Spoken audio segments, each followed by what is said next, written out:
Hi Abhigyan, hi Lopamudra, and welcome to this very fresh episode of Let's Be Frank. First of all, I will thank you both for joining me and giving Team Urban Youth and People Assam your time, considering the situation outside and the trying times that have been posed due to the pandemic. And again, I am very grateful, and I would like to express the gratitude of the entire team towards both of you for being here as guests for this episode of Let's Be Frank. I have known Lopamudra for the past year. She has been in the same college that I am. So I will begin with you first, Abhigyan, because since we are also meeting for the first time, we're seeing each other for the first time. So it'll be a better icebreaker for me, for everyone who's watching this, to get to know about you. So the very basic question, a very basic icebreaker would be like, just maybe give us a very brief story about you, as in who you are, what you're doing, how have you been spending the time in these situations, and then we'll move on Hmm. about all the other things that come in line. Okay, I think first of all, tell you that I am a student of DU. I'm an activist with ISA, that is a student wing of CPIML, Communist Party of India. And the time currently, how do you explain that you're spending this lockdown? Because it's so bizarre. It's so insane that it's actually not very possible to put a finger on what you're doing while you're in a lockdown. I woke up around 30 minutes back before this meeting, and I don't remember when I slept. so so it's a bizarre time, but overall I think that the kind of exposure I saw and you have given me over the past 2 years, and transforming my politics completely. I used to be somewhat of what you call a liberal, and then actually engaging with how things work and becoming a Marxist, and that too in CPIML. That's been, kind of a journey of a journey in itself, which is very rare that takes place, because a lot of students come to DU, a lot of people think about politics, but to be actively involved in that too in an organization like ISA, it's been great. So before I move on to doing a similar icebreaker with Lopa, I would just pose a very brief question about. So since you started studying in DU, and were you previously involved with the entire area or aspect of student politics and the politics that is done within DU or takes place within DU, or is it something that you got, that you witnessed in your first years in DU, and then you got interested into it and you got intrigued about it, and as you went on learning, you became a part of it? What was that journey like? Your journey See, into student. I was interested in politics, definitely. I never had an idea that I'll be joining an organization, or working in a particular organization. But when I came to DU, it was like a week later I met these people, because you in DU you see this band of hooligans running around calling themselves politicians. All right, so I had this thing that I whenever some kind of politician comes to our class, I'll try to roast them. All right, I was doing that to all the college presidential candidates and whatnot. And then one day, after a week or so, I saw these two people looking tired with some parchas in their hand come to our class. I got intrigued myself, and I went there. I talked to them. They were the only people who were willing to talk, actually. So we got to talking, and before I knew, I was contesting for the president of Delhi University Student Union. So it happened very quickly, though. I wanted to be a journalist. Had this image of Ravish Kumar in my head when I came to DU. That all changed very quickly. Very quickly, in fact. You don't get enough time to actually process what's happening. You have parents telling you कि क्या कर रहे हो, अभी तो गए हो, पढ़ाई कर लो थोड़ी सी. You have other people telling you that it's your responsibility. Okay, yeah, this is something that needs to be taken care of, and if we don't realize it on ourselves, then that's a problem. So I just went into it, Yeah, and so there's yeah, basically there was nothing planned. It just happened. It nothing. just went with the flow. You cannot plan anything. In when you come to DU, it's a waste to plan actually. Many people do. I did myself. But अभी कोई भी, if anyone comes to DU, with all these plans कि मैं ये करेगा, मैं वो करेगा, नहीं करोगे, अभी सोचो क्या करना है. It just takes you away. That's actually a very interesting story. You know how student politics somehow happens in your life, and you just go with the flow. I mean, either you go with the flow or you just separate yourself. Hmm. So that's the only choice you have. You don't have a choice as to whether I should go into it. You don't have a thinking time. It just Hmm. happens. So it's a very intriguing story for almost all our viewers who in Assam here and I'll tell you this one thing, Viprajit. yes. When I started campaigning for ISA, no, so I hadn't read much, but I knew that these Okay. people are doing good stuff. All right, these are the people who are actually trying to do something. So I was looking up quotes on Google. कि अरे class में जाना है तो what will I speak, है ना? Look for something that makes you sound smart. So I found this one thing that I still say to date, and I think there's this poet called Pericles, and he says Hmm. that no matter if you take interest in politics or not, politics is taking interest in you at all times, and you cannot escape that part of it. That's why you have to get involved, whatever reason, and not being a part of it is still somehow affecting it. So when you realize that, you'll automatically be a part of it. You cannot move away. So yeah, of course. I mean, that's a very known thing when you go to these places, especially I would say for North India. Mm. The politics and the way the politics is done is very different, and it somehow engulfs many of us into it. It Mm. just looks like a very interesting and a curious option to explore, and then you just go into it, and whatever happens happens after that. So moving on from there, I'd come to Lopa. Now, Lopa, I know you at a very personal level, but sadly, those viewing us don't. So I would pose you the same question that I did to Abhigyan. So tell us about yourself. You're from a town in Assam, similarly like me, and we both almost spent almost our entire schooling year, or I would say the entire schooling years in Assam. I did it in Guwahati. You did it in Tinsukia. So, what was the journey like from a state like Assam, is still somehow being neglected by the mainland India, to a place, to a city which is the national capital on one hand, which is also a metro city, but also has many fallacies that are being not addressed by any government that has come and gone. So, how was it?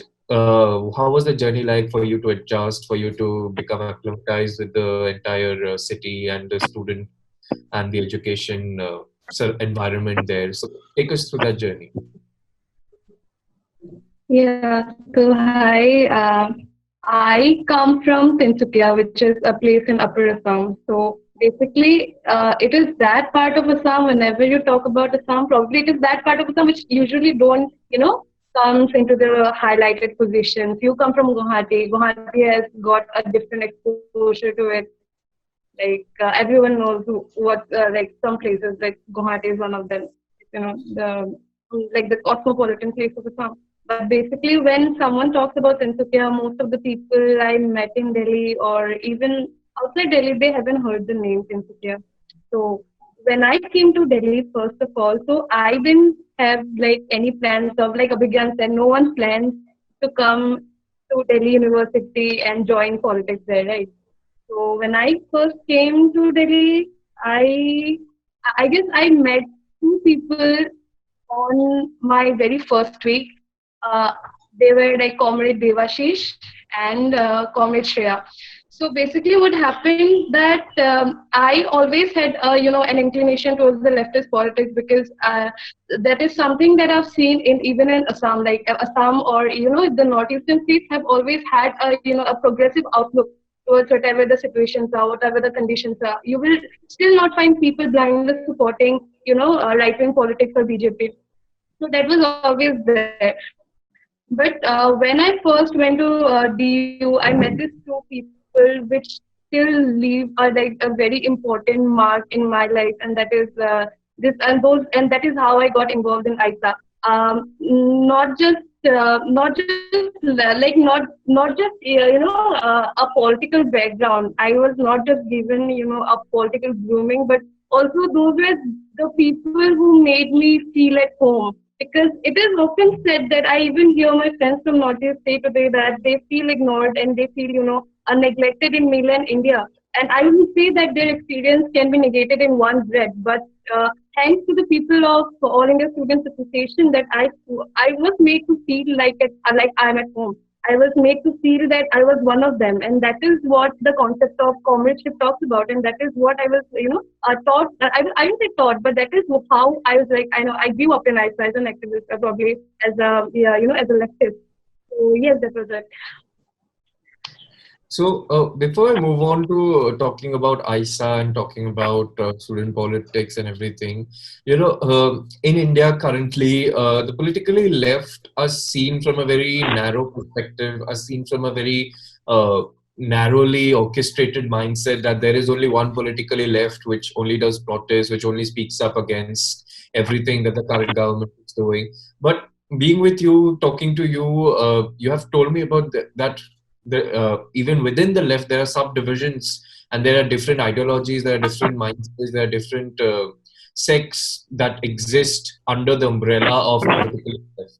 So could you tell us, I mean, it's a very personal question, and I would prefer that you tell us your personal experience as to how you developed your interest towards the politically left, and what attracted you to be inclined towards the left. And because I know you have introduced yourselves many a times as an extreme leftist, as someone who believes in the left ideology with her full heart and soul. So how did you develop that interest? How did you develop that emancipation towards this entire ideology? So, Lopa, you want to go first? Hey, both of you can take rounds and answer, because I guess the story will be different for both of you. I think the story of actually saying something left and associating with it, it started, I think, in the year 2016. When the famous JNU incident happened, the anti-national incident happened. I started talking about it a lot. I started posting on Facebook about it, that I stand with JNU, and that time got a lot of backlash from classmates as well. The anti-national and वगैरह वगैरह सब कुछ. So I think that began the process of actually associating with the left at some level. All right, but when you talk about the debates, that what goes on in the left, people call them various things. They'll call them authoritarian, and everything. But the point is that the people who debate the most are the people on the left. All right, and not just India has a trend of more, politics that associates itself with Marxism, Leninism. But when you go to the West, there's anarchism, De Leonism. There's a whole new variety of more strands of left. So people at the left are actually the people who are debating. All right, and the idea that it is authoritarian, it is anti-democracy, it's completely wrong, because these are the people who are actually trying to push for democracy that is democracy for actually everyone, for democracy for the last person. As Gandhi says, whatever action you take, how you should think about how it affects the last person in the society. And that's what the left is talking about. and is trying to build a scientific way towards it, and when you go into the debates of how the different parties emerged, it is because of these disagreements, and very strong disagreements about how to bring that society that you kind of imagine. And you don't even imagine, there's this idea ki ye log chahte hain aisa ho. All right, the people at the left want the society to be like this. But that's not what happens actually. Marx and Engels are writing about it particularly. That is, it is not something of a utopia coming into your head and now you're pushing the society towards it. It is something that is inherent in the society itself. The society produces the conditions for it to change, and change for better. So when the debates in the left go on, these debates are about this particular these two things: how you're understanding the current Indian society, and then how you plan to change it. And in these 2 points, there has been wide debate and wide historical movements that have taken place around it. So being a part of the politics of ML, which is radically active on the ground with all the peasants and the laborers of cities, of towns, of villages, and especially in Bihar, now starting in Delhi as well. And at the same time representing them in the parliament, saying that parliament might be a system for the elites, but we will try to represent the poorest of the poor in that parliament as well. At the same time questioning the capabilities of this parliament to actually catering the people. Why should we let someone else to take that representation from the people, right? So this understanding, and then actively and pretty radically engaging in the politics with the masses, is what makes it very special. And at the same time, this idea of extreme left, this I don't know, there's no such thing. I don't know, see such things as extreme left. Okay, there's a simple logic. You do not call Congress extreme capitalist, you do not call BJP extreme capitalist, or Aham Parishad extreme capitalist. All right, these parties have presupposed the existence of capitalism. All right, they have कि ये तो normal है, इसमें क्या करना है, इस पे बात कर लो. What we're doing is we're questioning the normal, because our normal has led us to a place where we are discussing through this medium, and this is all we have. This is all the human contact that we can afford right now. The particular normal over the last 70 years in our country has led us to this. So we need to start questioning the normal, and when you do that, there's nothing extreme about it. It is common sense. It is what you see. So before I listen to what Lopa has to say about this, could Abhigyan, can you, in very brief, if I ask it from a layman's perspective, so how would you differentiate, or is there any difference between a certain CPI Marxist and between a certain CPI Marxist Lenin? So is there difference in ideology? Is there difference in practice? Is there difference in leniency, or any kind of major difference? So if you have to answer in a very brief, a very simple layman perspective, what would be that difference between these two sects on their left? See, one thing that started the difference was how the left government that came into power in Bengal, right, and how that government functioned. Before CPIM or as well, there was the United CPI, and that party kind of you start when you're into this politics of left, when you're strongly associating with the laborers. There's also this kind of resentment that you're probably not achieving enough, and that led to slowly and gradually compromising with what the politics of the laborers has to be, associating with the classes that are actually antithetical to your politics, to what it means to be left, compromising on those on not those ideas, but on those particular conditions, all right, which make your politics possible. And slowly, gradually, you see at a time when even the 1989 government with BJP giving outside support is also given outside support by the left. So that kind of collaborations with the other class, all right, and completely following a tail of what the capitalist parties were saying. This became a dominant form in especially the politics between before CPIML. That radically changed with the movements in Naxalbari and whatnot. And also a realization that you need to be present in the parliament to represent the poorest of the poor people. It's not like you can go in the jungles and you can suddenly overthrow all that exists. All right, you have to be engaging with all that exists. So with the realizations of these two trends, that you shall not, become a tail of the other class, you can be part of alliances. All right, you have to be flexible in today's time. Being left is difficult.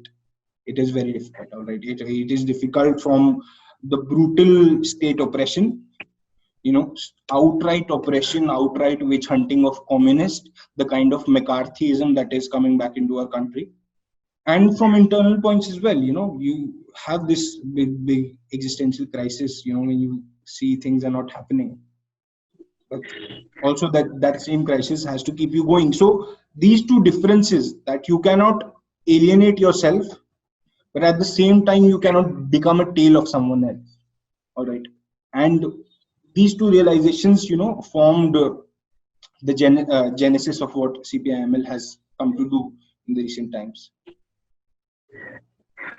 All right, so I have the same question for you, Lopa. So, what's your view, and you know, is your idea of your leniency towards the left and your association with the left resonating with what Abhigyan has said till now, or is your story something different and your views are different? Because it can be, and that's how it should be. That everyone's view should be unique to each individual unit, and it should have the ample dignity and respect given to it. So, posing the same question to you, what's your story of being associated with the left and how you got interested into it, and how do you see it now and the different sects that exist under the left? So give us a picture of it. So like when I first came to the university, I didn't have any idea about the different sects the left has. So for me, there is some ideology called communism, and there is parties associated with it. So even Abhigyan knows the story, and a lot of people in the activist circles, I don't know. But I'll tell you this: that what happened, that when I first came to Delhi University, I firstly got associated with Student Federation of India (CPM). And after that, like after just 2-3 days, after which I came to CPIML, and I became a member of ISA. So so that is the thing. Basically, when a student first comes, like for a very mobile student who doesn't have much idea about what the left is or how does it even function, what are the major contentions between different parties. So basically, I actually didn't have any idea about what the CPI-ML actually was, and how what are the basic points and what are the differences. I knew about it once I was in the party, and once I started working for ISA. What are the primary conflicts in the party? How ISA as a student organization differs with other student organizations, with the other left parties. And more I have known about it, then like the more I have grown to love the ideology, more I've grown, to respect the principles that it stands for. Obviously, like there are confusions arising now and then about the different stances of the party. What is the stance of the party on different issues, and there are conflicts, and these conflicts are very staunchly debated inside the party, and that is a very positive point. And replying to what the second question that you posed to Abhigyan, like what is the difference between CPIM and CPIM and CPIM? So on this, I would just like to tell you a layman's description, or probably a very very simple description of like how do we differ. So according to me, or how I understand it, it's like it depends on what are you willing to compromise, and on the side of whom are you willing to compromise. Are you trying to and what are the, what are the nuances that are, you are looking at, or how do you see the, in carrying forward the people's movement? It depends upon how you are, whose benefit are you actually working in. And that is how, CPIML or ISA has like always, took a firm stand on that. We will fight for the poorest of the poor. How do we even differ from the, even for example, the Ambedkarite party, for example? So we will fight for the Dalits as well. We will fight for the poorest of the Dalits that are, in the structure. So that is, that is basically it. So, I mean, for me, I would thank both of you for giving us this idea about how the functioning of the left is, if not the entire proper technical functioning, but just an overview about what actually the left is, because we have seen that, and as Abhigyan mentioned, uh, the students who side with the left political ideology or the leftist ideology have been somehow facing in the recent times oppression, have been in the media or in the news or in the headlines, and somehow the blame has always been on them, and with the tag of anti-national, the tag of going against the state for their own interest and everything. So my main motive to have both of you here was to actually talk about these issues and talk about and let a clearer picture of the left come out and reach to our audiences who are in Assam or who are viewing this or who will view this episode sitting anywhere in this country, or maybe even outside if that's where we reach. So moving on from there, you know, it's again an open question. We have seen student politics in DU. We have seen the magnitude at which it happens, and somehow the impression that a very first year a student in the first year of DU would get is if you have too much to spend, then winning a certain election becomes easier. Second, it would be the organization that is backing you. So, if you have a strong backing, then again it becomes easier for you to garner votes and win. So, on that note, how do you see ISA faring out in student politics, and what would be the major reason, that ISA or any other leftist student organization has not been able to make the same impact in student elections in DU as compared to any other university like JNU, where the leftists have developed and established a stronghold, and it's basically a zone where leftist ideology can freely be expressed. So, how do you view this difference between these two universities, between the environment of student politics in these two universities, and what all are the factors that are stopping the leftists in DU and, on the other hand, making progress in JN? Loka, you go first this time. You go first this time. Yeah. Yeah, so basically okay, if you see establishing, left parties in Delhi University becomes a problem, first of all, because if you see, very the infrastructural differences. So we don't have, Delhi University as an open campus, and JNU is a closed campus. So it obviously becomes easy for the parties who are contesting or the leaders who are standing for the elections to talk one person, like talk from to grow the personal relation with the voters. But in Delhi University, since it is an open university and it is spread all across Delhi, it becomes very problematic and very difficult until you have a lot of money and muscle power for even the candidates to go from one student to another, explaining your propaganda, propaganda, and explaining your, whatever your plans and your manifestos. It becomes a bit of a problem. And another thing is that since it is an it is the Delhi University is an open campus, and it is it does not have, it's very difficult to grow the culture of left in campuses. And then there's our college, which doesn't fall in any campus, and that's why that is a problem. Yes, and also the thing about, yes, the money and muscle power also stays there, because in the Delhi University we see that extremely a very huge amount of money is being spent there, and like though the people come in, the even not the people who are not even students get involved into the politics of Delhi University, and there's violence, and there's like huge amount of fiscal money goes into it. So yes, that are the reasons why it's a bit difficult, but it is definitely not impossible, because over the times and over the years we have seen that the votes or the support for the left is growing each year. So with time we hope that one day we'll see a left party in power in do so. Okay, moving on to you, Abhigyan. Would you like to Uh, shed light on this? See, the reason I got associated with the politics of left is this particular reason, because when you come to DU and you start seeing all these politicians, you get this image that ये election नहीं है, ये this is some sort of a property market. All right, you can very clearly see that people are raising tremendous amounts of money, just to get the candidature.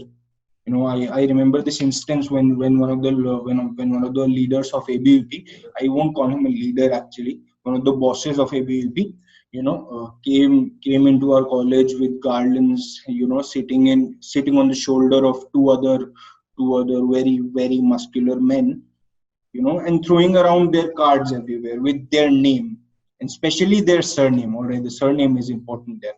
You know, throwing around their cards, and some person randomly just asked them, "Ki ye saaf kaun karega? Who will clean all this mess?" And they were completely blank. You know, and after that, when you see the politics of left, two three people coming into your class and actually talking about stuff, okay, that gives a very different message. And I think the only reason that the left is not winning right now is because of the very physical limitation of not being able to reach all of you. Okay, because where we are active, people do see the difference, people do come out in support, right? But because of the kind of limitations you have, you do not get entry into the different colleges, and when you do, there are these very big ABVP goons standing there just so that you do not enter the college, all right, whose sole aim is to stop the left from entering that particular college. All right, so it becomes even more difficult. And a very important thing that plays a role in the youth politics is caste, which gets lost behind the money muscle narrative, is caste. The kind of caste voting that takes place in DU, and the kind of campaigners that these people have for them are the people who are actually associating with caste. One of the so-called historic candidates of DU was Shakti Singh. And if you might know what Shakti Singh did when he came to Zakir Hussain. And when you look at the team, that is 80% the same caste as Shakti Singh. And it goes so far as to, one team that was supporting Shakti Singh in the previous election is supporting an NSUI candidate in the next election because of the caste. All right. So ideology is what you actually believe in does not really matter in DU. It matters when you talk to people, and the left is the only one that is doing that. And especially, I think I'll say that ISA is the only one right now which is actually electorally going and engaging with people. Apart from that, all the physical, all the cultural limitations that Lopa stated are all there. But there is genuine hope, because ISA started with around 150 votes. So there is a difference, and that can be made. So yeah, that's actually a very more, I will not say the clearest, but a very clarified picture of what is happening right now concerning the student politics in Delhi University or in any other university that is there in the national capital. So it's on one hand very intriguing to know that or get a first-hand experience or insight about how the politics actually works in universities, and on the other hand also get to know what's the power play like, and what are the major factors that are actually helping any organization uh, win the elections and the others concede their defeat. So, moving on from there and coming back to the current situation, one important aspect that this global pandemic laid bare in front of us was our infrastructural capability and readiness to address the issues of our farmers, our peasants, our migrant workers, and all the other people who form this, are or rather are the composites of the casual labor sector in India, which is at the highest when we divide our workforce into different sectors based on economics. So we saw how our migrant workers face difficulties and face harshest difficulties, if I have to say, on a clearer note. And many of them lost their lives. Many of them couldn't reach home. Many of them, when reached home, they faced another difficulty, and that was Cyclone Amphan. When they reached home, they had to again be relocated to another uh, safety area or camp set up by the respective governments or authorities.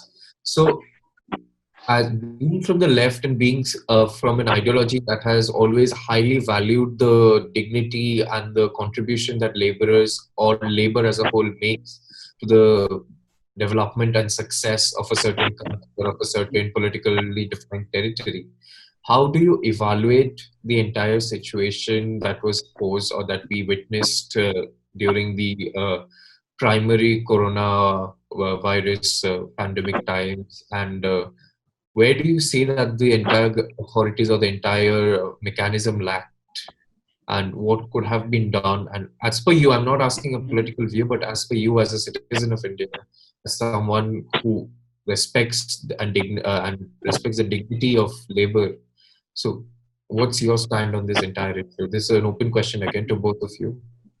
I think that uh, it is it is definitely not, it is not like you can just predict a pandemic is going to happen and then you can get things into order. Even if it's more about how you value human life and whose life you actually value in our politics, especially. I cannot say that every single country was, even the countries by the left, they were preparing for the pandemic.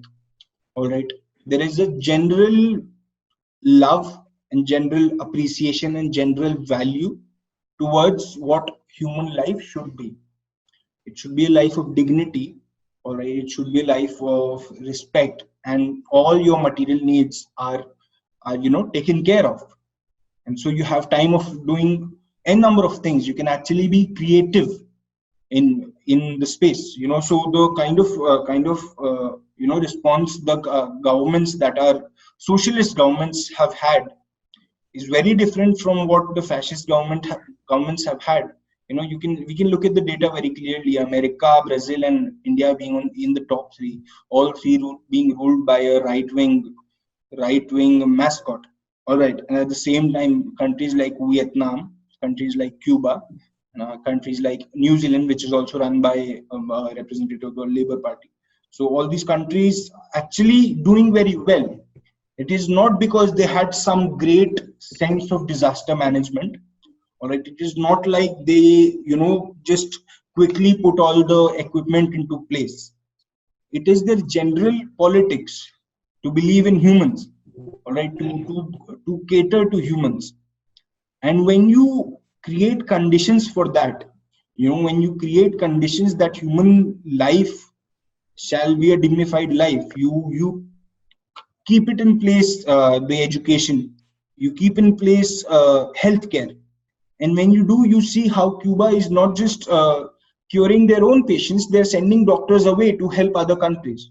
That kind of humanism that is missing from our societies, from the predominantly capitalist societies, is this. And that has also led to a very grave kind of panic amongst the masses. All right, you see people hoarding all the groceries, because one, there is a distrust of the economy, that the economy might collapse anytime and you need to store stuff for yourself. There is the distrust of the government, that you have no idea when they will impose the lockdown again. And at the same time, there is distrust of the people, that I cannot trust if this person is hoarding or not, so I better hoard for myself. So when our society is built on a sort of atomic individualness, when there is no sense of the community in our society, especially what the capitalist market tells you, all right, that Abhigyan is a rational person, Biprajit is a rational person, and they'll fend for themselves. What they're actually meaning is that someone will own a factory, and Abhigyan, Biprajit, because they are rational, they'll have to work in that factory, and our labor will produce something which the owner will then somehow appropriate, and that will become his property or her property.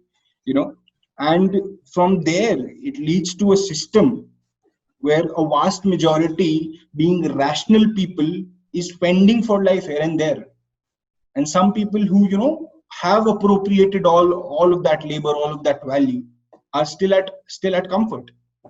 So the fundamental nature of the society, when it is called the laissez-faire spirit, is rooted in inequality and lack of respect for human life. That boils down to a point where actual survival is under threat. And how you're seeing that, and it is pretty eminent that the life of the migrant workers, the life of or the different people who are moving around right now, the life of even the soldiers. Yeah. And when the issue with China is not even mentioned, when a prime minister comes on screen. So there is only a particular set of people, and that's actually very few people, whose life and whose dignity you take seriously. And those are the people who have actually helped you place in a position where you are the prime minister, where you are the political head of the country. So this overall nature on how we look at politics and how the fundamentally inequality grows from our society is what makes the difference, and this is what you're seeing right now.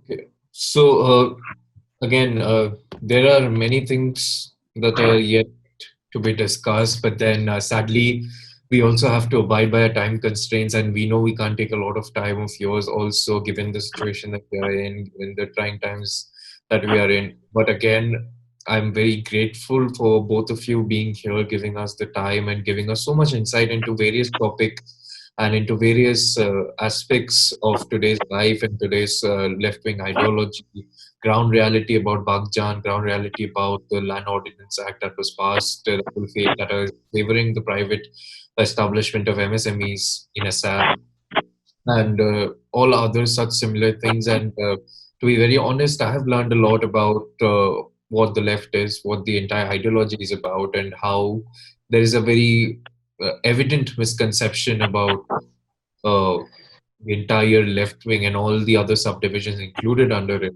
and how it functions. So thank you, Abhigyan, and thank you, Lopa, for being guests for this episode of Let's Be Frank. And I hope we can soon interact about all of this in greater detail and in greater attention and technicalities. Hope that everything normalizes soon, and I hope that both of you stay safe and stay healthy in these trying times. Thank you again, and all the best for everything that you are doing. Thanks. Thank you, Vipulji. Thank you.